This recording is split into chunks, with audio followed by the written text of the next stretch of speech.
From Journey with VRD, you're listening to the Visions, Missions, and Manifestations podcast, the number one place for spirituality, healing, and transcendence. I'm your host, Vivian Raquel Dayan. Now let's get into it.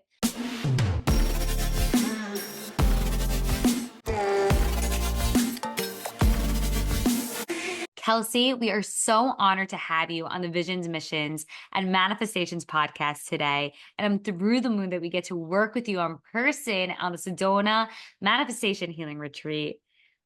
Kelsey, for the person who's never experienced your work before, can you get into a little bit of what you do? Well, first, thank you so much for that beautiful intro, Vivian. And I'm so honored to be here too and to be connected with you. And yes, so my work is very multidimensional. I would say that it is this ritual and ceremony for people to enter and go beyond just the surface level. So, although my work can be like a masquerade for photography, it's actually the deeper work that I'm interested in doing with people. And so, over the years, I've found that the camera is this beautiful tool that brings up everyone's stuff. So, I've noticed that I raise the camera and all the questions, the mind comes rushing in. And a lot of the questions I've found people say are, what do you want me to do? What do I do with my hands? How does my hair look? I don't know how to move. Like all these different, perhaps I would use the word limitations or beliefs, stories. Deeper than that can be traumas. And so we use the camera as a way to allow all of that to come to the surface. And from there, we move and we see what's there. We see what's hiding in the body, what's hiding between the moments of words, even if there has to be, awkward moments. I'm here for that uncomfortability and allowing a beautiful, ripe space to move beyond those limitations and capture all of the beautiful moments and transformation of the entire experience. Wow. I think it is beautiful what you do. I mean, I think every woman, maybe even every person has had the moment of being like on the other side of the camera, having their photo taken and just having their insecurities, their deepest insecurities rush to the forefront. Like I do catch myself saying a lot when somebody says, "Can I get your photo?" I'm like, "Sure, just don't show it to me after because I'll just pick myself apart." I think there's so much healing that could be done there. So I know that what you do is transformative. So how did you get into photography and healing through photography? Yeah, it's a pretty cool story. I mean, I grew up actually from 3 years old shooting archery. And I actually recently even found out that the first mantra I was ever given by my dad and my grandfather was actually a mantra or a more of a protocol from the Marine Corps for entry level marksmanship for the accurate shot. And I didn't know that this whole time until actually about a few days ago. It was like this impulse to look up where this mantra came from. And that original mantra was breathe, relax, aim, sight, and shoot. And so I became the best shooter. I won all these tournaments and awards, and I got so good that I would shoot what they call Robin Hoods, which is when you shoot one arrow and you shoot another arrow and it goes right into the back of the second one. And it was I loved it so much. I was so passionate about archery. It was like my whole world. And then it kind of came time to, go to school, like go to college and pick, what I wanted to do for the rest of my life. And it was like all I knew also from the age of 3 was that I knew I would be an artist. Mhm. And I was raised by my grandmother. She did every form of art, pottery, photography, drawing, painting. The only thing she didn't do is graphic design. And so I ended up going to Milwaukee Institute of Art and Design for design, not for photography. And then after that, after college, I got a job as a senior art director at one of Milwaukee's largest ad agencies. And I worked extensively with really talented photographers.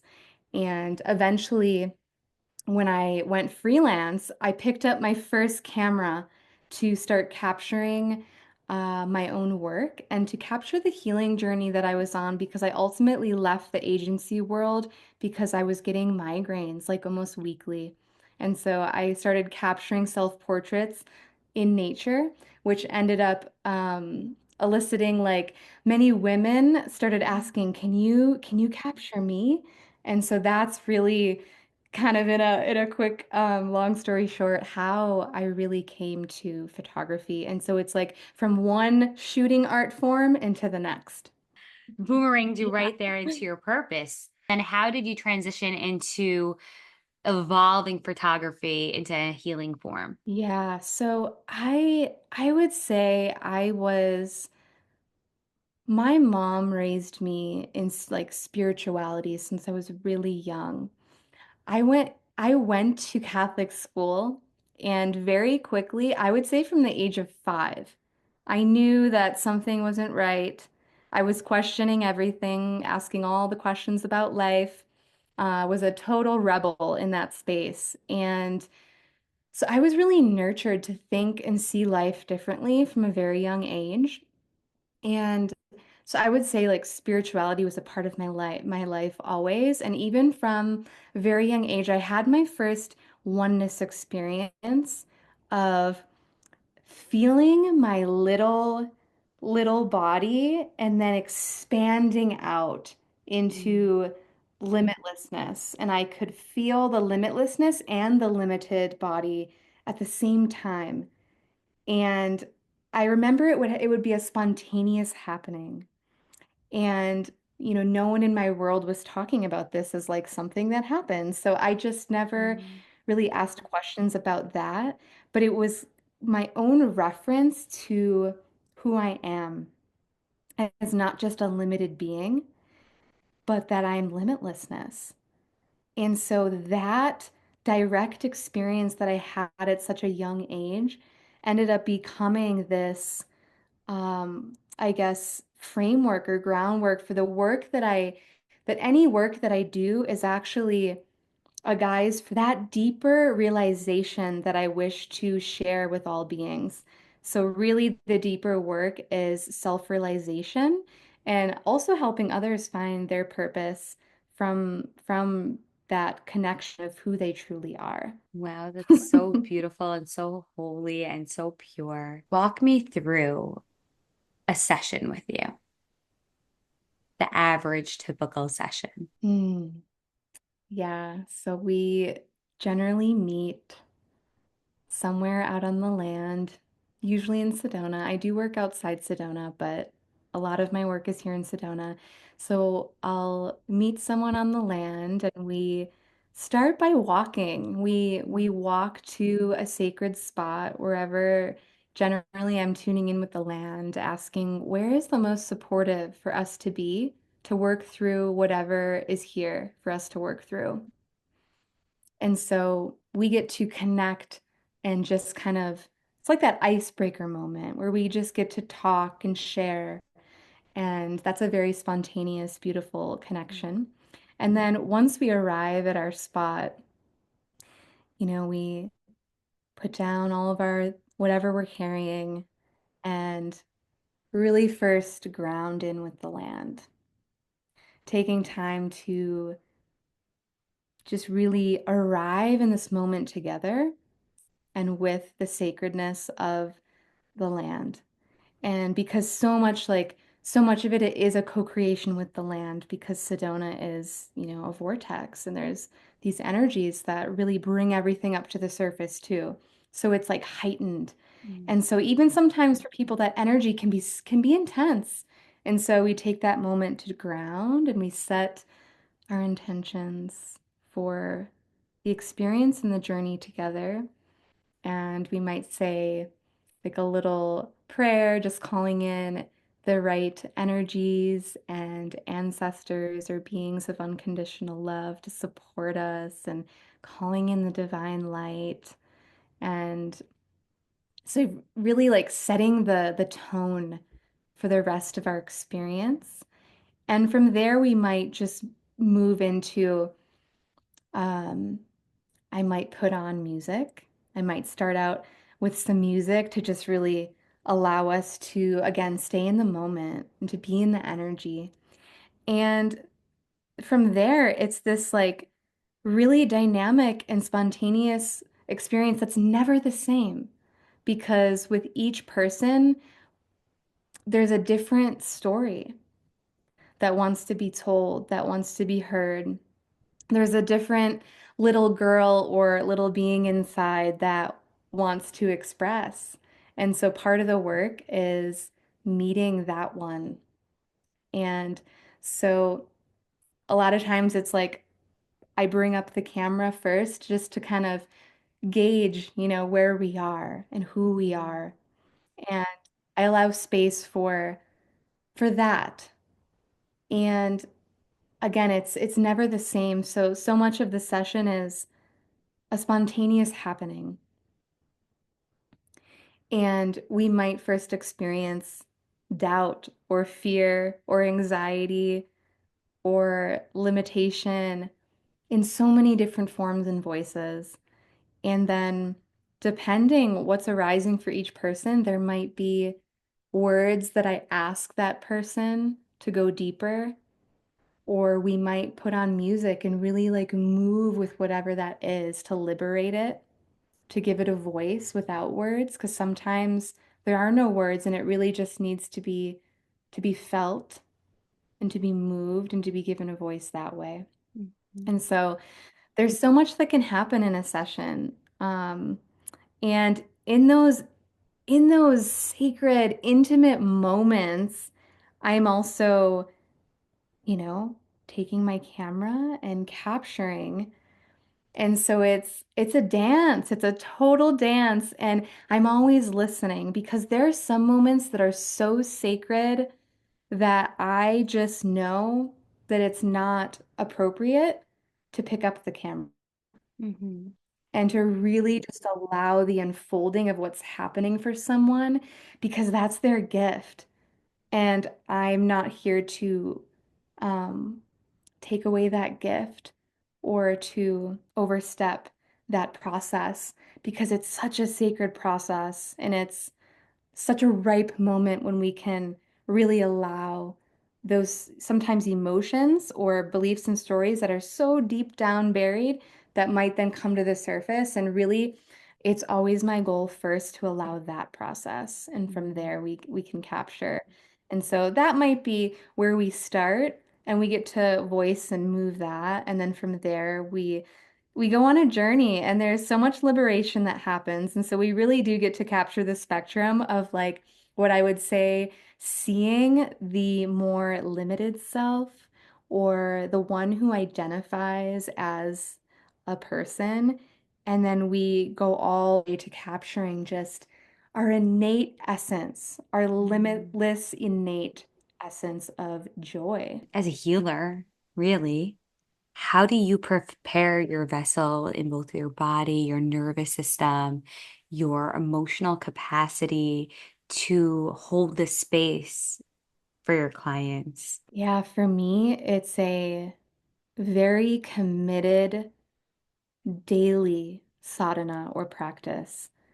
I would say it's not just days of sessions or the days of a session, but every day I have a very committed practice of meditation, of harmonizing with my own essence, with our shared being. I do minimum hour meditations.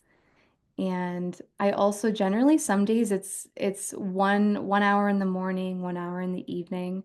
I have some committed sadhanas that I do with my teachers as well. So, and then on days of sessions to prepare for sessions, I really allow myself to stop any doing Mm-hmm. and really start tuning in with the essence of spirit so that when I show up to that session, it's it's really a direct transference of spirit no matter what. And so much of the work, because it's multidimensional, there's times when people might not necessarily experience some grand, profound thing, but it might come later. And so I also let people know to be aware of that and to look for it and to give space for that to unfold. Because so much can happen in a session that is, like I said, that direct transference of spirit. And so leading up to a session, it's dropping into meditation. And one of my favorite rituals is on the car ride to an event or a ceremony or a session. I love speaking out loud to spirit. I love saying my Ah, prayer there on the way. It's just this, it's so beautiful. It's like that sacred time. It's like really opening the portal, even though it's like it can feel like, oh yeah, I'm like driving in the car and I'm doing, but it's like I can't explain the miracles that happen just simply from that prayer. hey there, it's Vivian, and I'm briefly interrupting this podcast episode because we have a final spot alert. The universe has spoken. This is your sign. Our Sedona Manifestation Healing Retreat is happening in February. We have one spot waiting just for you. This isn't just a retreat, it's the opportunity you've been waiting for to step fully into your power, manifest your dreams, and connect with the sacred energy of Sedona's transformative vortexes. We already have 7 incredible women signed up. If you've been craving clarity, alignment, and a deep reset, this is your moment. This is the obvious next step for your journey. Here's some of the things that await for you in Sedona. Powerful workshops to help you magnetize your desires with ease and intention, sacred healing rituals where you'll experience profound spiritual practices that clear blocks and awaken your highest self, Sedona's magnetic energy, where you'll align with powerful vortexes that amplify growth and transformation, connection and community. You're going to surround yourself with like minded souls in an intimate, nurturing setting and a life changing experience. This is where transformation begins and your new reality takes shape. This is your time. The universe has brought you here for a reason. Don't overthink it. This is your chance to create the life that you've always envisioned. So claim it to witness your transformation. This spot is going to go on a first come, first serve basis. I am so deeply excited to experience this journey with you all in Sedona, February 14th to the 17th. This is going to be holy, life changing, transformative experience. Back to the episode. Can you talk a little bit more about why it's so important to have these rituals, this morning routine, meditating every single day in reference to doing what you do? Yeah. So for me, it's always, and I say me, that's like the exact reason because so much of the work that I do requires me, Kelsey, to get out of the way and to really Mhm. allow something greater, the divine, to be present. And so to allow that to happen, there needs to be the ability to really get out of the mind, Mhm. out of the obsessive, self-centric thinking that we can fall into as doers. And so it's really this in training to being Mhm. that which is our true essence, because from that place, things can be spontaneous. There's not this need to prepare and plan in a mental type of way. Because if I try to expect the session to go a certain way, then I myself could fall into doubt. Mhm. And that doesn't serve me or my client. And so if I can remain as the witness and remain so present, Mhm. then that's when magic and miracles happen. Something you brought up earlier is your childhood and growing up with spirituality all around you. And I'd like to think, and how I speak about the Visions, Missions, and Manifestations podcast is the number one place for spirituality, healing, and transcendence, which your work and who you are fully embodies. And I'd like for you to please elaborate on what spirituality means for you. Absolutely. I would say that spirituality is a shift in our seeing. Mm, True spirituality is seeing through the lens of capital T truth. I would say that most of my life, spirituality probably meant something different. And recently, it's it's that shift in seeing who is the one that is aware. And so there's this question that I'm always asking myself, and it is there a separate self here? Because so often we identify as a separate, limited being. And when we do that, really what's there is ego and the mind. mhm, And so true spirituality is seeing when we are operating from the ego and the mind and limited separate self. And the moment we see it, we make the conscious choice to come back. It's like taking a seat back mm, and resting in our true being. Because from that place, that's that state of neutrality and calm and intelligence. It's not having some necessarily like an agenda, but it is being able to operate from high states of intelligence. mm. And on that note, I have to ask, was there something in your life that happened that maybe changed the way you viewed spirituality or defined it? Yeah, well, for half of my life now, I've been part of the Oneness movement with my teachers in India. And when I first went to India, it was a complete shift in my consciousness. And then that was in 2017. And my whole life changed after that. There was just a deeper awareness of how my actions impact others and the world. And then earlier this year, I went back to India and did a month-long uh, initiation with my teachers called tapas. And tapas is that inner flame, that fire of truth that burns in all of us. And it's this momentum of entraining to that truth and of really being able to identify the Mm, mind in all of its tricks. The mind is like a thief. It's so elusive. And so part of that month was learning every little illusory trick of the mind so mm, that in daily life it's it's simply seen so clearly that it cannot there's no longer an identification with it.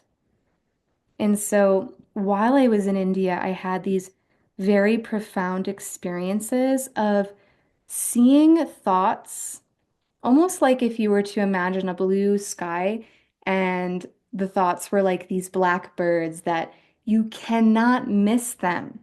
mm, And so often thoughts are they're not so clear. We don't know where they come from, or some can be like whispers and we might not even hear them, and mm, yet we can start making decisions from these thoughts that generally are not true or might not be serving our highest good. And so I was able to see these thoughts that were creating attachments that then lead to fear, that lead to suffering. And that was a really eye-opening moment for me. And I was having like incessant, actually moments of that where that became so clear. And then recently, about a week ago, I was with another teacher of mine, and I've lately been experiencing this state of Turiya, it's called, which is it's not the waking state or the dreaming state or the dreamless state. It's the this fourth state of pure consciousness. And so, night one of being with this teacher, I had this fear that I wouldn't understand him because he speaks French, so he has a French accent. And I just made this intention to receive on all levels, like beyond the mind, to just really receive. And then that night, I went to sleep and I went into a deep sleep state where there was no dreams and just, it's as if there's a light that's off. And then there's a moment, like a light bulb went off, like the light came on, and all there, it's hard to talk about because it sounds like a person is experiencing this, and yet all I can say, all that was in that moment was this knowing that I am. Mm. And I simply am pure consciousness. There was no person to be found. There was no identity. There was no Kelsey. I simply was vibrating borderless sensation. And it was like this cascading energy of peace and joy and love. And since that experience, I can say that there is no more lack. There's no Mm. more feeling of lack or that I'm missing something. There's no more void. And all that's there is fulfillment. So that experience, our true being, when we're not veiled by the mind, our true being, our true essence is fulfillment itself. And from that place, there's no more seeking or desiring or needing as a person because it's like this fulfillment is already here. And from that place, doing can happen, but it's not coming from lack. And Mm. so that has been a profound shift for me because so much of my life I still had this feeling of lack. And so actually like money has been one of the big, I would say, blocks or limitations, seemingly limitations in my life. And so ever since feeling this and experiencing this, it's been just truly profound to not have that sense of lack be there as I'm creating anymore. And that's huge. And I love how you tied that back to the being and where you're coming from when you're doing, and not from a place of the ego and not from the place of lack, but more from a place of wholeness and purpose and fulfillment. And so, would you say, and if so, what is or what was a societal norm that you had to overcome in order to get to the place that you're at now, spiritually and abundantly? Yeah, I feel like for me I had to pursue the spiritual over the material.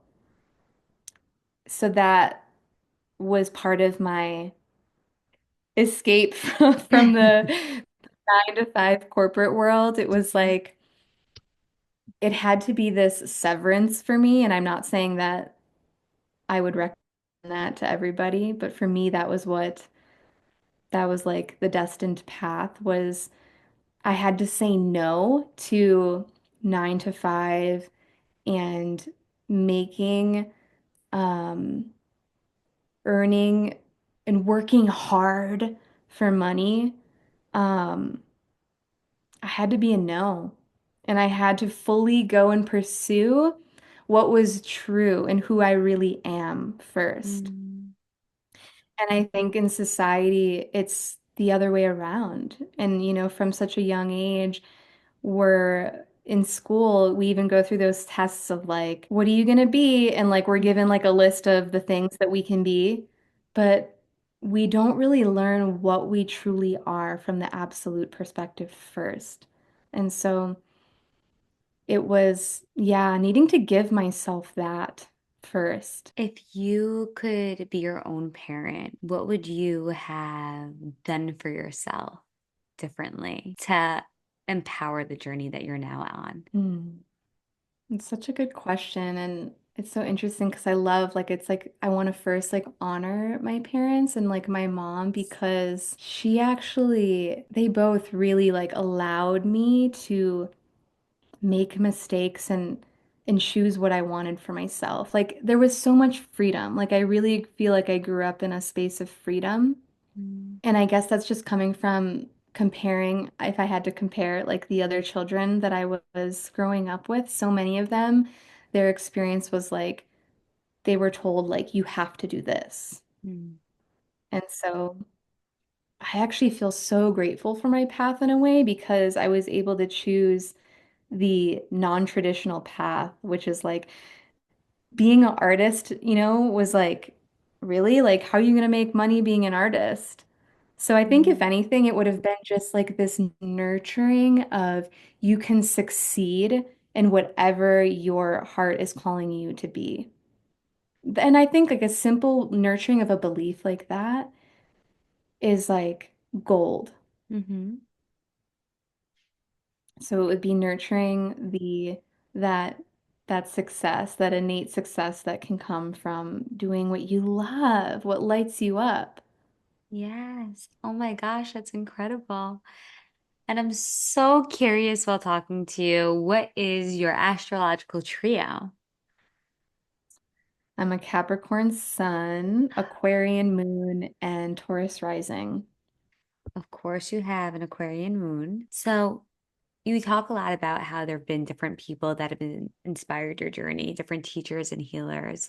Who are three people that really inspired you or that you still look up to till today? One would be Catherine Sherwanka. She was and is a dear soul sister of mine, Mm. and she really has nurtured that capital T truth in me. She also studies at the same temple in India as me, and is also from Wisconsin like me. So we have like a lot of parallels in our life and kind of have this really deep relationship that kind of goes beyond the mind, where we're Mhm. like, we just know there's a really deep connection there. And she would be, I would say, one of the most devoted beings that I've ever met in my life. Like, she just loves God, creator spirit, and is the most disciplined. I actually don't really love even using the word discipline anymore because it can sound like a punishment. But I would say like one of the most committed to her spiritual practice. And by witnessing her and being in her presence, it was like that direct transference of spirit happened from her to me. And I would also say one of the most beautiful beings that I've ever met was when I was in India earlier this year. Anandagiri ji, one of my teachers, he was my teacher for the month, and he has worked with so many different people on the planet. Like I know he's like worked with Eckhart Tolle and Oprah and just like, all these people. Wow. I didn't know that at the time when I was there, and I'm glad I didn't because I probably would have been, right, seeing from the mind or the ego. And I was able to just be with him and see him um, from like a blank canvas. And when I first actually met him, I didn't know he was going to be my teacher. And I was walking to this place they said that I was going to go meet my teacher for the month. And I'm walking through the jungle, and I just see this little Indian man taking a photo of a flower. And I just stopped and watched him and observed his presence and was like admiring. And the first thought that I had was, oh my gosh, somebody brought their camera. Like, I wish I would have brought my camera. I thought he was somebody that was also in the initiation, the retreat, whatever you want to call it.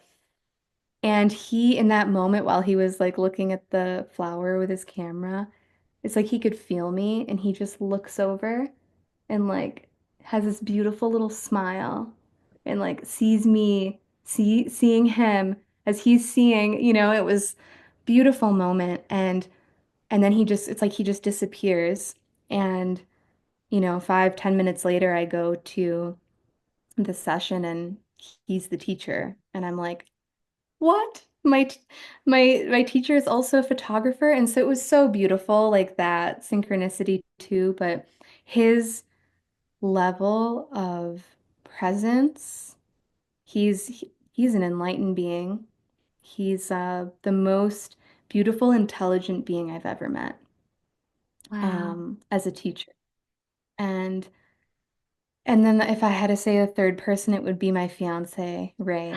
He he is 9 years younger than me, and yet he is a sage in a little body. Like he is beyond his age.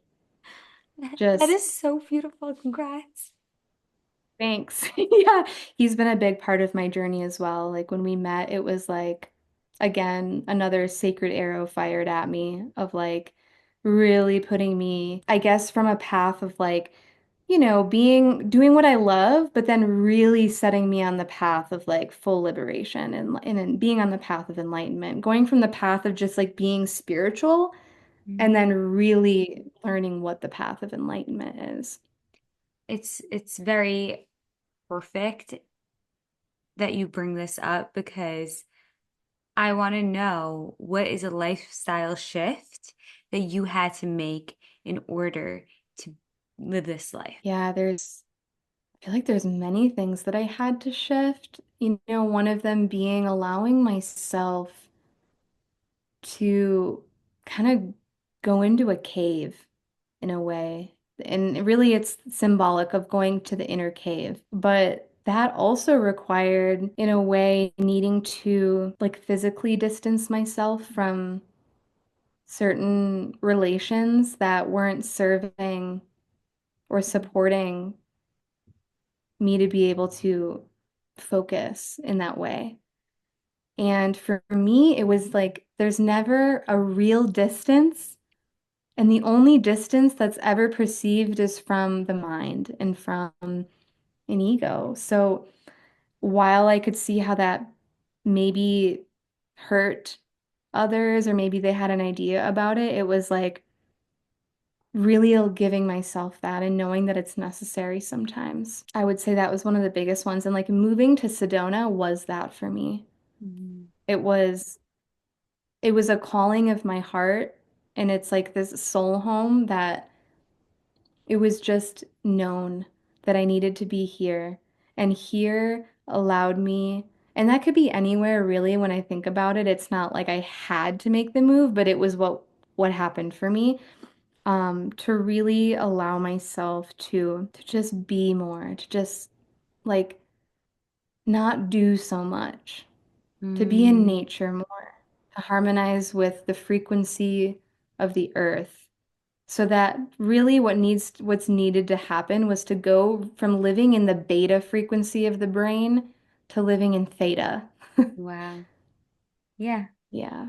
I I resonate so much with a lot of what you're saying.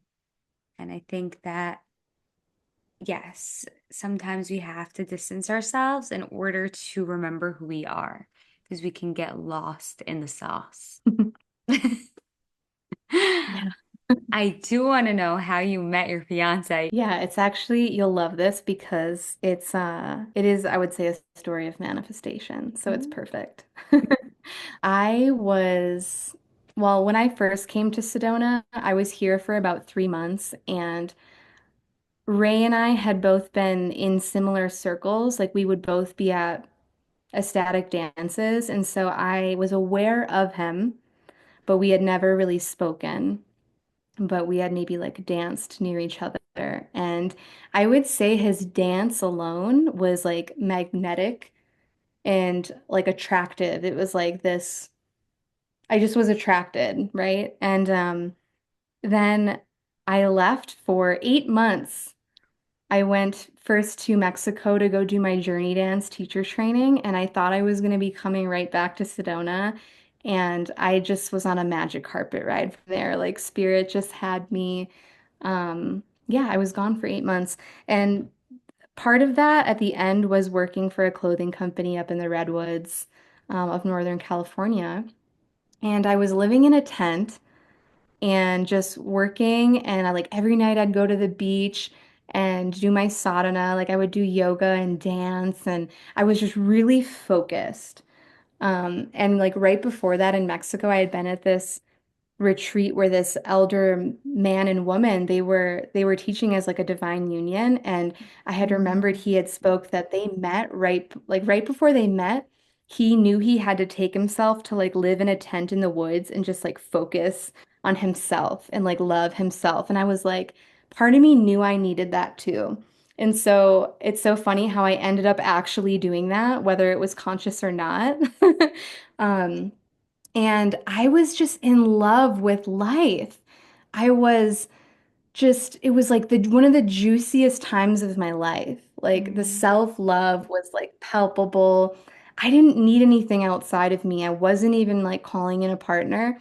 But I remember one night when I was on the beach dancing, I was like, you know what? I'm open. Like I'm ready to call in my beloved. Like, and I think I wrote down like exactly what he felt like.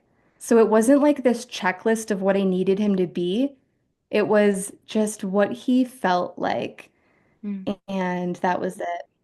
And then shortly after that, all these wildfires came. And I was like, well, I'm gonna just pack up and head back to Sedona.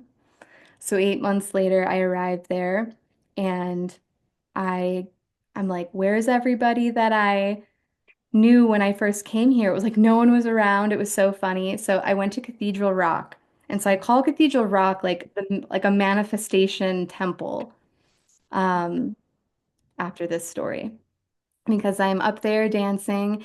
And after I'm dancing, it was like spontaneous that Ray just popped into my awareness. And I was like, oh yeah, I wonder if he's still here. Ray, like he would play the Native American flute and loved his dancing, and I knew he didn't have a phone, didn't use social media. So I was like, but I knew he was so like tapped in and tuned in that if I just maybe spoke out loud that he would hear me. So Wow. I just something just compelled me and I said out loud, Raymundo and Aya, come find me. I'm back in Sedona. And then it's like I forgot about it. I let go, didn't think about it again.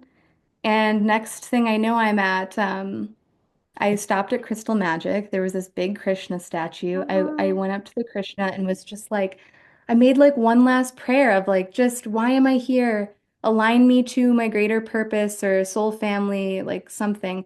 And then I went to just sit down and do some work and ping, no. I get a message from Ray. On your phone. And I think it was through Facebook Messenger. I get a little ping and Ray's he was like, I just got this this inkling to like something said that I needed to borrow my friend's phone and then log into my Facebook account and check it. And I had made a post that I was here. And so he said, the first thing I saw was your post that you're back in Sedona. And he was like, I've been gone for 8 months too in Hawaii. Yeah. And then he's like, do you want to go to a kirtan in 30 minutes? Would you come pick me up? I don't have a car right now. So I'm like, yeah. I pick him up 30 minutes later. We're singing to Krishna, and we've been together ever since. Wow. Wow. This is incredible.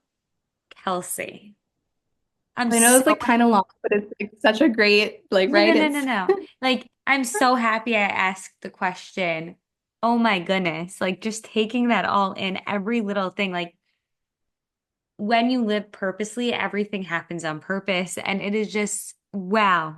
I think everybody needs to take a shot of water every single time I say the word wow on this episode because I oversaid it.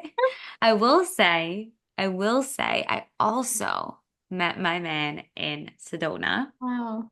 through Ping. I think there's just something so special about it. And I too did not make a list. I also just wrote what it felt like, what he felt like. And oh, I need to like sit with the story to like really digest every aspect of it because even the part where like you just say his name and he's so in tune and he's connected and he feels it and he goes onto his Facebook, like every single thread of the journey to you and him. Ah, I love it. Seeing how each event led you closer to each other. Would you say or not say that you believe in spirit guides and are in touch with them? Yeah, I feel that spirit guides are, an emanation of spirit. I feel, like angels, and Mhm. there's definitely many spirit guides that I have and I'm connected with, whether they're animals or, yes, emanations of the one being that we all are, but have made beautiful imprints in form throughout time, and that we might be aware of their essence through important moments that have unfolded in time and space. And I think they're here to nudge us and to keep us on our path of destiny and of dharma. Because I think I believe that we have free will, and yet I feel there is um, destiny, and we have like a chosen path that we're here for. And so we can sometimes veer off and, Mhm. kind of like sometimes we have like lessons to learn and we're here, as like it's like school. But I feel there's these moments that we couldn't miss if we tried. And so that, whether it's through our spirit guides or just that innate knowing inside of us, that it's magnetic and it's pulling us if we listen, if we're open enough to listen, if we can slow down the the obsessive self-centric thinking. That's my teachers say that all suffering is obsessive self-centric thinking. Mm. And that's the one thing veiling us from truth. If you were to have a sixth sense or a spiritual gift, what would you say yours is? Hmm. Yeah. Well, I love that you asked this right after the spirit guide question, because one of my spirit guides is the great horned owl. Yeah. And so that medicine of seeing the unseen, seeing truth, and seeing through the eyes of truth, of wisdom, that is my superpower. And I aim to bring that into all that I do, no matter whether it's in a photography session, in my women's online community, at an event, at the grocery store, whatever it is. It's like those are the eyes that I'm seeing through. And Mm. that's like full circle back to like what is spirituality? It's a shift in seeing, and how are we seeing? What lens are we seeing through? Is it through the ego? Is it through, are we seeing through that illusion to the greater truth? Are we seeing through the eyes of love? If you were to give the listener three pieces of wisdom into being in their truth, finding their truth, seeing their truth, what would be the three pieces that you'd share?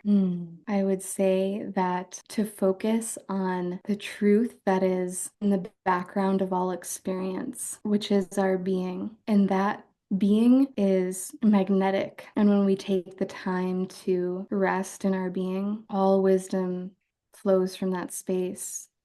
Clarity flows from that space. In order to really come home to that being, I actually love that I shared with you earlier that mantra that I was given when I was young, because I've been working on reframing it for myself and my clients. And it feels like now it's, instead of The acronym that it used to be was BRASS, and now it's for me brave because it takes courage to see.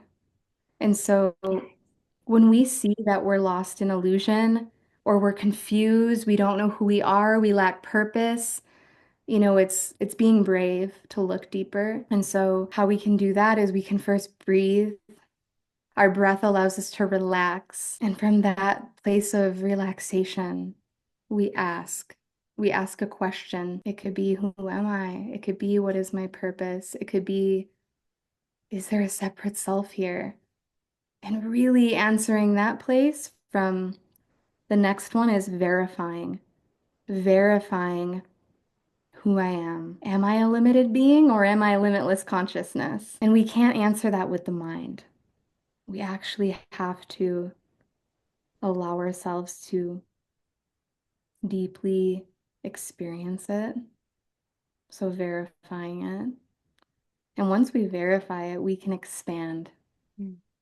We get to expand into the truth. It would be following your bliss, following the desire that is burning inside of you. And sometimes that burning desire doesn't have a name or a form yet, but if we follow that, we can't go wrong. Kelsey, before I got on this call with you, I was on the phone with my mother where we listened to the same book over and over again. It's been a book that just have been helping us. And we share little messages from it because there's just so much to learn from it. And it's one of those books, every time you listen to it or read it, you learn something. And today my mother said to me, one thing I really took from it today is to ask yourself in any moment, especially when you're frustrated, what would love do? And as you speak and as you talk, and as I'm just soaking in your energy, it's just so obvious that you come from this place of oneness, of pure love, I don't even have a word for it, but it's what I imagine coming from a place of love at all times would be or to be. I am so excited and I'm so looking forward to spending time with you in Sedona in the vortexes with our guests on the retreat because it's going to be such a treat for everyone to do this with you, experience your essence and what you do. And I think everybody's going to get such wisdom, more than what they bargained for in session with you. But for the person who isn't going to be on the retreat, how can they follow you, get to learn more about you, and work with you? Yeah, so my Instagram is starship.sky and my website is starshipsky.com. And through my website, I have an online women's community called Mm. Lodge. So on Lodge, um, we harmonize every moon cycle with different aspects of truth through the 13 original clan mothers. And so there's full moon ceremonies like live on Zoom that we have every month. So people can drop in. They don't have to like be a part of the community all year. So that's really fun one-off for people. I'm having a winter solstice retreat coming up next week, and I am going to be having solstice and equinox retreats throughout the year. In person? No online for now, but I think after this year of online leading, I'll be opening it up more to in-person retreats and sessions. And yeah, on my website, there's ways to book, yeah, Sedona photography sessions. And then another aspect of my lodge space is there's like a private meditation temple for people that perhaps are new to meditation or actually have a really great background with meditation, but really want to start focusing on the deeper path of self-realization and like really like coming home to that essential being. I have a space where people can pop in for like 1 month, or if they want to, have access for a year. There's recorded guided meditations, and then I also do like live sits online too. Mm. So, and then there's like, I'm always spontaneously creating things. So it's just great to follow me on Instagram because generally I'll share what's new. Because that's the creative in me. I'm always spontaneously doing new things. So Well, thank you so much for your time and being here and sharing all of this goodness with all of us. I cannot wait for everyone to get into this juicy episode. Hey, if you like this podcast episode, please download it, give us a nice review, and follow us on Instagram at Journey with VRD to get all the latest and the greatest updates. Till next week.